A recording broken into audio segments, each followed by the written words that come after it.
मैं डॉक्टर अनीता गुप्ता, अध्यक्ष हिंदी विभाग, सेठ मंगलचंद चौधरी राजकीय महाविद्यालय आबू रोड, स्नातकोत्तर पूर्वार्ध हिंदी साहित्य के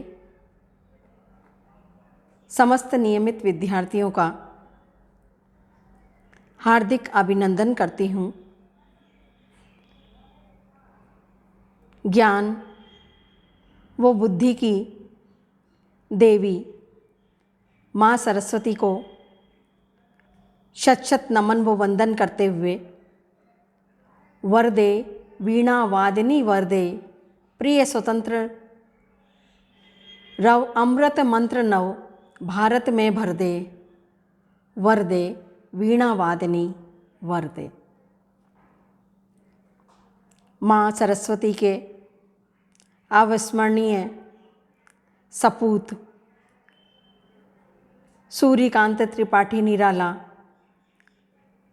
जिन्होंने अपने गीत के द्वारा सखी बसंत आया भरा हर्ष वन के मन नवोत्कर्ष छाया काव्य पंक्तियों के माध्यम से साहित्य जगत में अमर हो गए। द्विवेदी युग की रुक्षता, नीरसता व इतिवृत्तात्मकता के विरुद्ध उन्होंने अपनी कविताओं की रचना की। महाप्राण निराला वास्तव में निराला ही रहे। आज की कक्षा में हम हिंदी साहित्य के द्वितीय प्रश्न पत्र हिंदी साहित्य के इतिहास के अंतर्गत आधुनिक काल में महाप्राण निराला और छायावादी काव्यधारा की चर्चा करेंगे। यूँ तो छायावाद का विकास द्विवेदी युगीन कविता के उपरांत हिंदी में हुआ, फिर भी छायावादी काव्य की समय सीमा 1918 से 1936 तक मानी जाती है। छायावादी काव्य का जन्म द्विवेदी युगीन काव्य की प्रतिक्रिया स्वरूप हुआ, क्योंकि द्विवेदी युगीन कविता विषयनिष्ठ, वर्णन प्रधान और स्थूल थी, जबकि छायावादी कविता व्यक्तिनिष्ठ, कल्पना प्रधान एवं सूक्ष्म रही। प्रारंभ में छायावाद का प्रयोग व्यंग रूप में उन कविताओं के लिए किया जाता जो अस्पष्ट थी, जिनकी छाया यानी अर्थ कहीं और पड़ता था, किंतु कालांतर में यह नाम उन कविताओं के लिए रूढ़ हो गया जिनमें मानव और प्रकृति के सूक्ष्म सौंदर्य में आध्यात्मिक छाया का भान होता था और वेदना की रहस्यमयी अनुभूति की लाक्षणिक एवं प्रतीकात्मक शैली में अभिव्यंजना की जाती थी।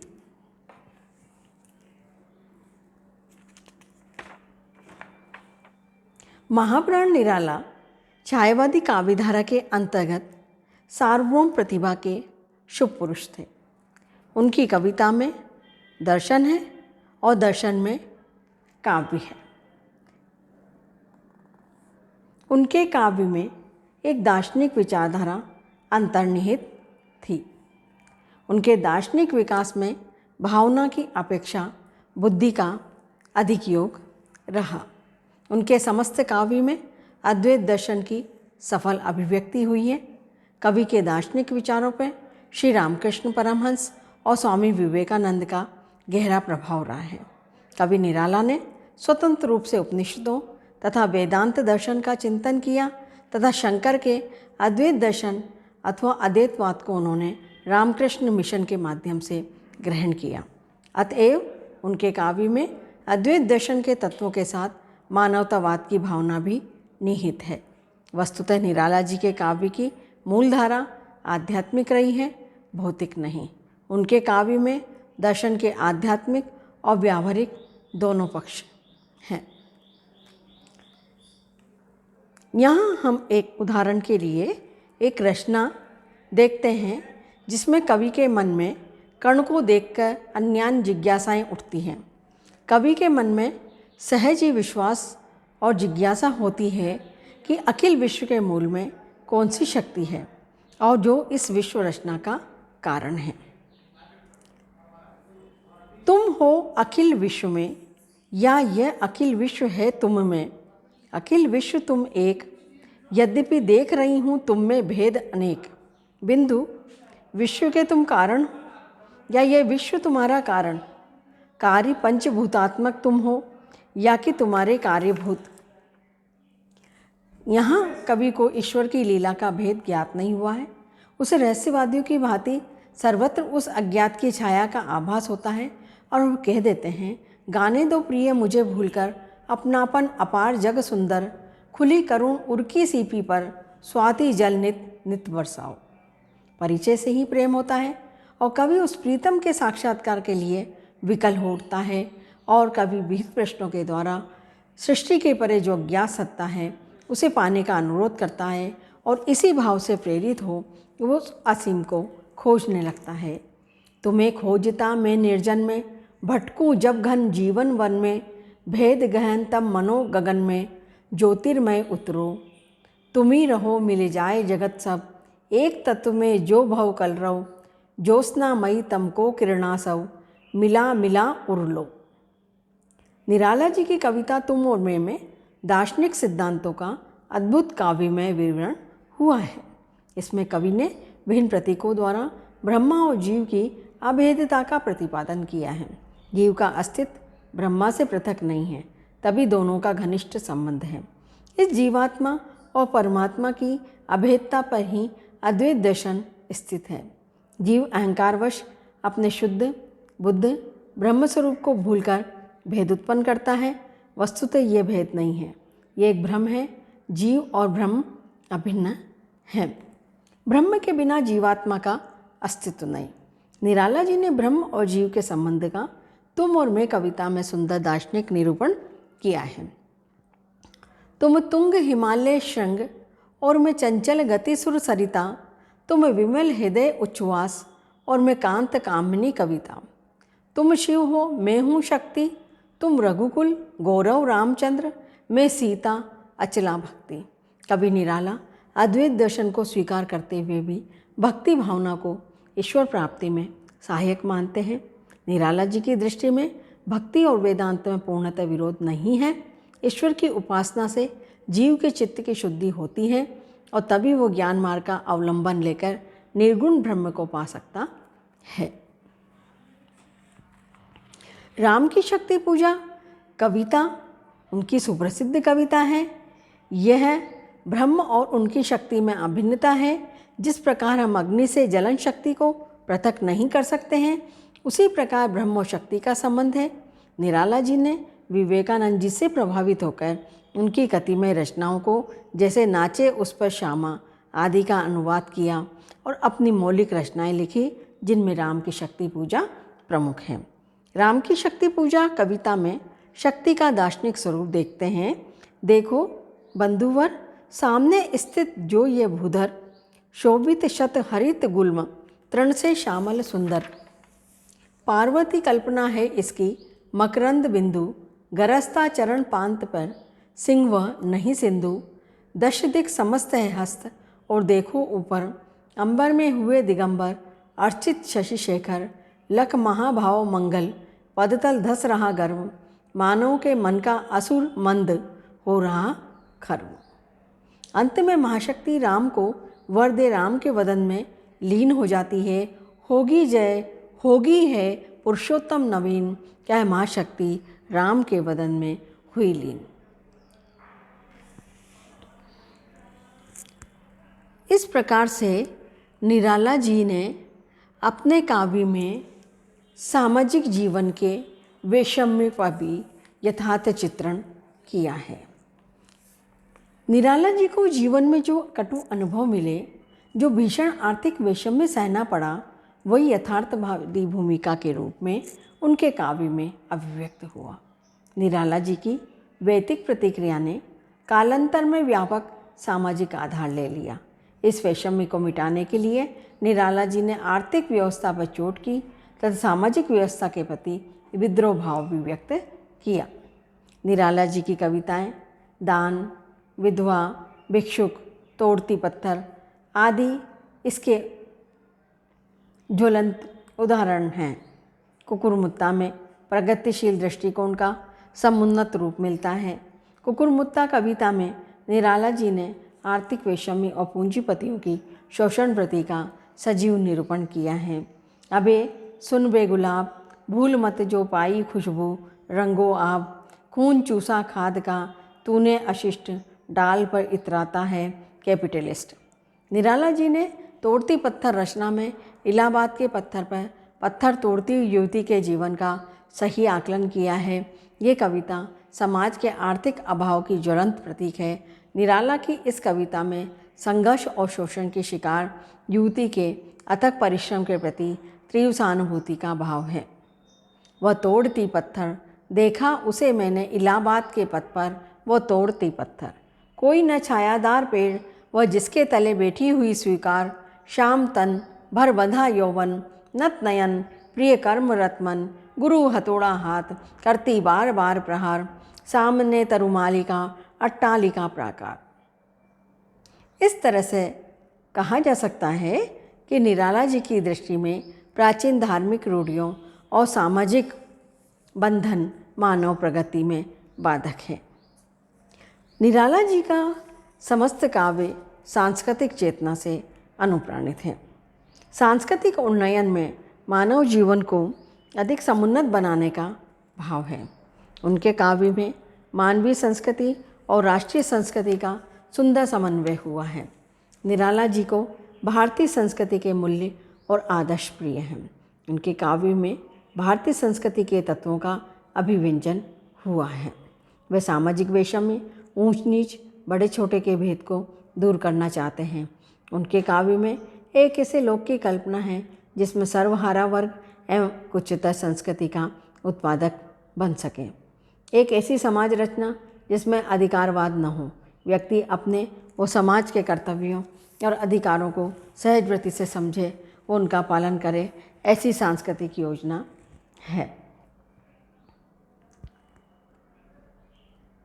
यहाँ पर यह भी रेखांकित करने योग्य है कि निराला जी का विद्रोही व्यक्तित्व व्यष्टि और समष्टिगत संबंधों से निर्मित है, जिसका लक्ष्य मानव कल्याण है।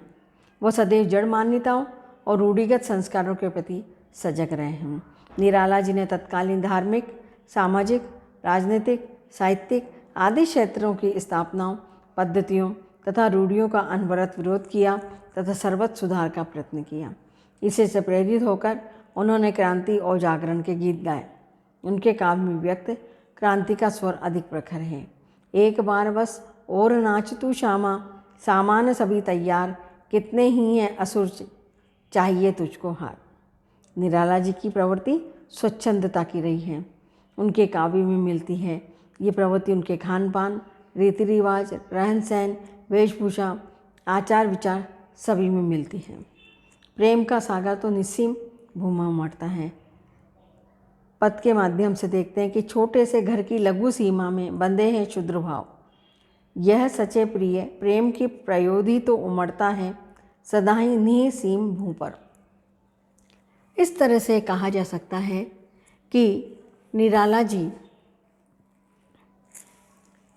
एक ऐसे समन्वय की खोज में हैं जिसका आधार विश्व मानवतावाद है और जिसके विद्रोह के मूल में मानव कल्याण का भाव है।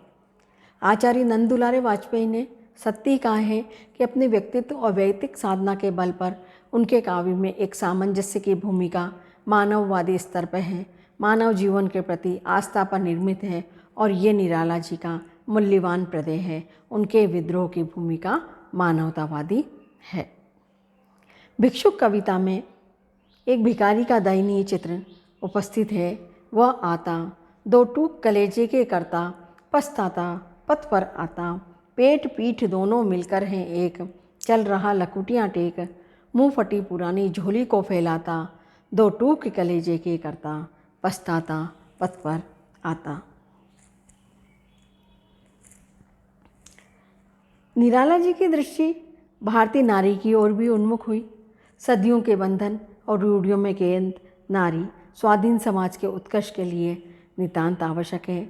उन्होंने एक जगह लिखा भी है, जब अब आवश्यकता है हर एक मनुष्य के पुतले में, चाहे वो पुरुष हो या स्त्री, कोमल और कठोर दोनों भावों का विकास हो। अब दोनों के लिए एक ही धर्म होना चाहिए। पुरुष के अभाव में स्त्री हाथ समेट कर निश्चय बैठी न रहे। उपार्जन से लेकर संतान पालन, गृह कार्य आदि वो संभाल सके, ऐसा रूप, ऐसी शिक्षा उसे मिलनी चाहिए। पहले दोनों के भाव और कार्य अलग अलग थे, अब दोनों के भाव और कार्यों का एक ही में साम्य होना आवश्यक है। इस तरह गृहस्थ धर्म में स्वतंत्रता बढ़ेगी, परावलंबन न रह जाएगा। स्त्रियां भी मेधा की अधिकारिणी होंगी। हृदय और मस्तिष्क दोनों में स्वीकरण होगा। एक ही में हम उभय धर्मी को देख सकेंगे। कवि के हृदय में नारी वर्ग के प्रति गहरी संवेदना है। ये रचना मैं पढ़ती हूँ। वह इष्ट देव के मंदिर की पूजा सी, वो दीप शिखा सी शांत भाव में लीन, वो क्रूर काल तांडव की स्मृति रेखा सी, वो टूटे तरु की टूटी लता सी दीन, दक्षिण भारत की ही विधवा है। उस करुणा की सरिता के मलिन पुलीन पर लघु टूटी हुई कुटी का मौन बढ़ाकर अति छिन्न हुए भीगे अंचल से मन को, दुख रूखे सूखे अधत्रस्त चितवन को वो दुनिया की नजरों से दूर बचाकर रोती है। अस्फुटन स्वर।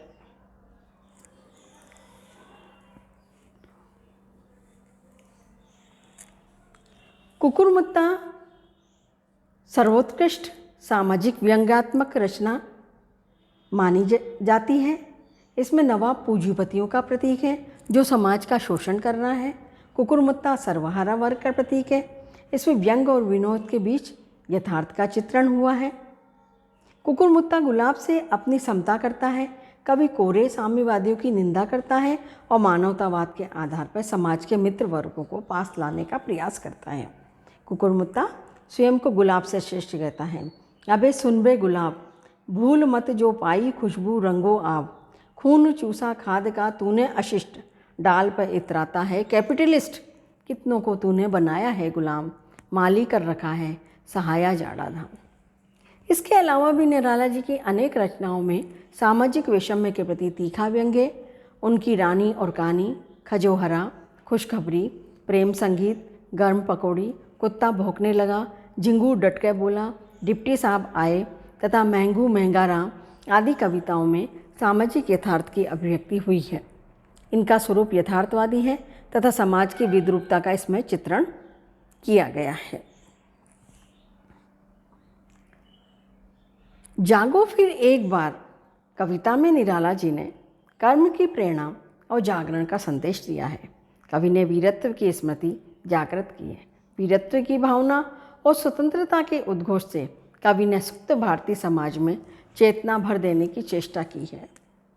पशु नहीं वीर तुम, समरशूर क्रूर नहीं, काल चक्र में हो दबे, आज तुम राजकुंवर समर सरताज, जागो फिर एक बार। भाल अनल धक धक का जला, तीनों गण तापक्रम, अबे हो गए थे तुम मृत्युंजन व्योमकेश के समान। कहने का तात्पर्य यह है कि निराला जी की कविता में अव्यक्त विद्रोह और विरोध की प्रवृत्ति के मूल में ध्वंस का नहीं अपितु नव सांस्कृतिक रचना का भाव है। निराला जी की विद्रोहात्मक प्रवृत्ति सामंजस्य चाहती है, ऐसा सामंजस्य जिसमें स्वतंत्र सर्वत्र स्वातंत्र्य, शांति और समता स्थापित हो। निराला की कविता आस्था और कर्म की प्रेरणा से परिपूर्ण हो। ये आस्था का स्तर और मानव को कर्म की ओर प्रवृत्त करता है। निराला के काव्य में अव्यक्त राष्ट्रीयता के स्वर के भीतर ऐतिहासिक और सांस्कृतिक चेतना विद्यमान रही है तथा समस्त राष्ट्रीय काव्य भारतीय नवोत्थान की भावना से भरा हुआ है। निराला के काव्य में राष्ट्रीय और सांस्कृतिक ऐक्य के तत्व मिलते हैं। निराला जी ने पौराणिक, ऐतिहासिक, आधुनिक परिवेश में काव्य विषयों को अपनी सांस्कृतिक दृष्टि के अनुरूप नवीन मूल्यों और आदर्शों से युक्त किया है। निराला जी की जीवन दृष्टि भारतीय संस्कृति और आध्यात्मिकता के प्रति सदैव आस्था मान रही है और उसकी परमावस्था मानवतावाद है। छायावाद के प्रवर्तक मूल रूप से निराला जी ही हैं, क्योंकि उन्हीं के काव्य ने इस युग को नई दिशा दी, नए छंद दिए, नए ताल दिए, नवीन गान दिए और मुक्त छंद की स्थापना की। हिंदी साहित्य में छायावाद को श्रेष्ठ युग का दर्जा कहा जा सकता है।